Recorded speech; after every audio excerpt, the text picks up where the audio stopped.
जहां वैराग्य है, ऐसे कुछ चरण मिल जाएं, ऐसी कोई भूमि मिल जाए। वो भूमि है नैमिषारण्य और वो सन्निधि है सूत जी की। सुनने के लिए आतुर है शौनकादि ऋषि। क्या सुनाएंगे? तो वो कहते हैं देवी भागवतम नाम पुराणम परमोत्तमम त्रैलोके जननी साक्षात गीयते यत्र शाश्वती। 4 पुराण जिन्होंने श्रवण कर लिए हो, श्रीमद् भागवत पुराण जिन्होंने श्रवण कर लिया हो, वे श्रीमद् देवी भागवत पुराण को श्रवण करें।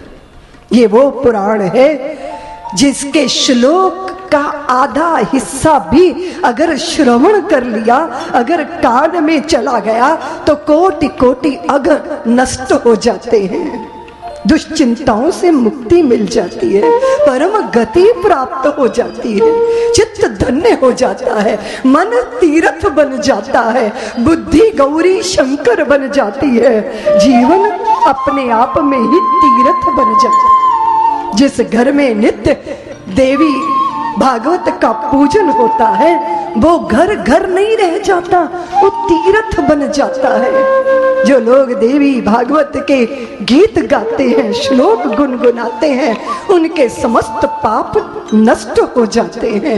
इस भागवत श्रीमद् देवी भागवत महापुराण को श्रवण किया था, जानते हो? सूत जी कहते हैं वसुदेव जी ने किया था। जब भगवान कृष्ण नहीं लौटे थे, ऐसा क्या हो गया था? भगवान कृष्ण कहाँ चले गए थे? शौनकादि ऋषियों ने जब प्रश्न किया तो उन्होंने बताया कि 17 जिद भोज वंशियों द्वारावत्याम सुखम वसन। द्वारावती में, द्वारका में 17 जिद बड़े प्रतिष्ठित भोजवंशी सामंत थे और उन्होंने सूर्य नारायण की आराधना की और फिर उनसे स्यमंतक मणि पाई थी। और जब 17 जित द्वारका में आए थे ना, तो लगा था कि सूर्य नारायण स्वयं द्वारका में चलकर भगवान का दर्शन करने आए हैं। अरे देखो सूर्य नारायण आ गए। भगवान ने कहा सूर्य नारायण नहीं, वे तो 17 जित हैं, स्यमंतक मणि। भगवान सूर्य की करुणा कृपा पाई है उन्होंने। 8 बार सोना प्रकट करने वाली मणि। आप जानते हो भगवान ने कहा था 17 जित से मणि आपके अनुकूल नहीं है, इसको आप राजकीय कोष में जमा कर दीजिए। 17 जित की चित्त की वासना मणि के साथ नहीं, मणि से पैदा होने वाले सुवर्ण के साथ थी। आप भी जानती हो ना देवियों कि मणि और माणक के सबको अनुकूल तो नहीं पड़ते ना। अगर आपने घर में पक्षी भी पाले हैं तो वो भी देखना पड़ेगा कि घर की शांति तो नहीं भंग कर रहे। आपके खूंटे पे बंधी गौ माता हमेशा बीमार रही, जब किसी दूसरे के द्वार पर जाकर खड़ी हो गई तो न जाने कितने बछड़े बछड़ियों को जन्म देती रही। हमने गाड़ी खरीदी तो वो चलती नहीं ढंग से, वही गाड़ी को कोई दूसरा ले गया तो उसे कभी बाधा ही नहीं पड़ी। अगर कोई समझदार व्यक्ति होता है तो वो 24 घंटे किसी मणि को, मूंगे को कपड़े में बांध के तकिए के नीचे रख के देखता है कि ये हमें अनुकूल है या नहीं। कोहिनूर का हीरा हमें तो अनुकूल नहीं था ना इंदौर वालों, फिर अंग्रेज ले गए उसको, उस कोहिनूर के हीरे को, लेकिन उनको भी अनुकूल पड़ा ये तो कहा नहीं जा सकता ना, क्योंकि जिनके राज्य में सूर्य कभी अस्त ही नहीं होता था, सारी दुनिया में जिनका राज था, आज वो छोटे से द्वीप में सिमट के रह गए हैं। इसका अर्थ है कि कोहिनूर का हीरा उनको भी अनुकूल नहीं रहा। तो मणि या मूंगे या नग या पशु पक्षी ये सबको अनुकूल नहीं होते। 17 जित घोर कष्ट में पड़ने वाला है, भगवान ने कहा।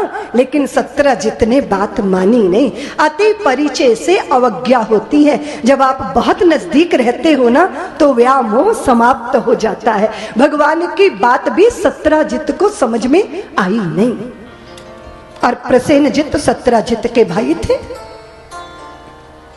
जब भी कभी कोई आराधना के लिए श्री विग्रह आप स्थापित कर देते हो, वो आपका आभूषण नहीं हो सकता।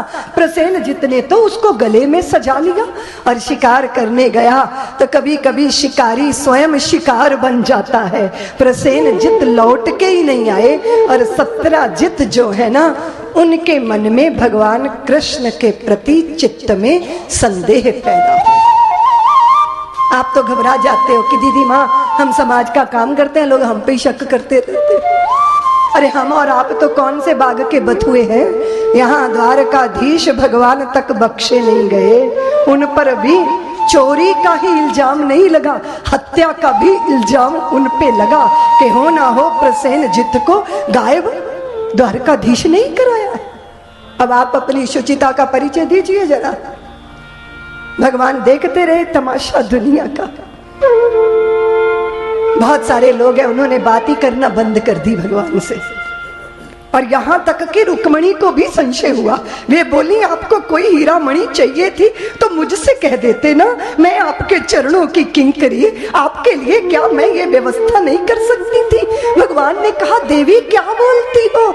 रुक्मणी ने कहा सारी द्वारका में अपवाद फैला है कि आपने 17 जित की समंतक मणि ही नहीं चुराई, प्रसेनजित को भी गायब करवा दी। भगवान आश्चर्य से रुक्मणी को देखते रहे। संशय तो बलराम जी के मन में भी आ गया था। इस संसार के सच का दर्शन करो भाई। तुम कहते हो कि हमने बहुत दिया, हमको तो अपमान मिलता है, हमको तो संशय मिलते हैं, हमें तो यश मिलता ही नहीं। दीदी माँ कर करके मर जाओ फिर भी बात कुछ बनती नहीं। तुम्हें चित्त में बेचैनी होती है ना देवियों। देखिए जरा भगवान की दशा। द्वारका वाले उन पर संशय कर रहे। जो द्वारका जिनकी करुणा कृपा से बसी, ढोर डंगर चराते घूमते थे, अपनी ही पूर्वजों से शापित यादव वंशीय, कहीं राजधानी बस नहीं सकती इनकी, उनको इतना वैभव दिया कि वैकुंठ का भी वैभव लज्जित हो जाए। श्री दी, लक्ष्मी दी, सुविधा दी, सुख दिया, लेकिन भगवान को क्या मिला? संशय मिला। भगवान को विवादों में घिरना पड़ा। भगवान को इसलिए अधीर मत हुआ करिए। और फिर वैसे भी तो सोचिए, तुम कहते रहते हो दीदी माँ दिया जल रहा है, दिया जल रहा है, दिया जल रहा है। दिया कहाँ जला? जली तो बाती, पर श्रेय दिया लूटता रहा। कभी तुमने कहा कि बाती जल रही है? तुम तो कहती हो दिया जल रहा है, दिया जल रहा है। अरे दिया कब जला? जली तो बाती, तिल तिल करके जली, पर सारा श्रेय दिया लूटता रहा। वो कभी अधीर नहीं हुआ। तुम क्यों अधीर होते हो? तुम क्यों धैर्य छोड़ते हो? श्रीमद् देवी भागवत महापुराण वो दर्पण है जिसमें दर्शन करो सच का दर्शन। सच यही है कि ये दुनिया बड़ी विचित्र है। आपके यार आपके संग संग डोल रहे हैं क्योंकि सत्ता आपके पास है, क्योंकि धन आपके पास है, क्योंकि अनुकूलता आपके पास है। और जब गांठ में पैसा नहीं होगा ना तो यार मुख से नहीं बोलेंगे, और अभी तो संगी संग डोलेंगे। तो देख लो जरा कि कोई नजदीक आपके क्यों है, उसका कारण क्या है। टटोल लो जरा अपने मित्रों को, खंगाल लो जरा अपने रिश्तों को, जरा देख लो अपने संबंधों के खोखलेपन को।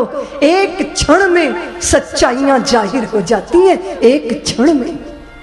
आप किसी के अनुकूल नहीं हो तो फिर देखो, फिर प्यार की रसधारा नहीं बरसेगी, फिर तो उलाहने उपालंब, इसके सिवा कुछ मिलने वाला नहीं है। क्योंकि ये दुनिया जहां अनुकूलता है वहां अर्पण करती है, और जहां मन की प्रतिकूलता है वहां से मुख मोड़ लेती है।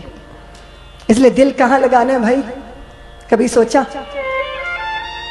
जगत को दिल दोगे तो फिर रोना ही पड़ेगा। क्यों फिर कहोगे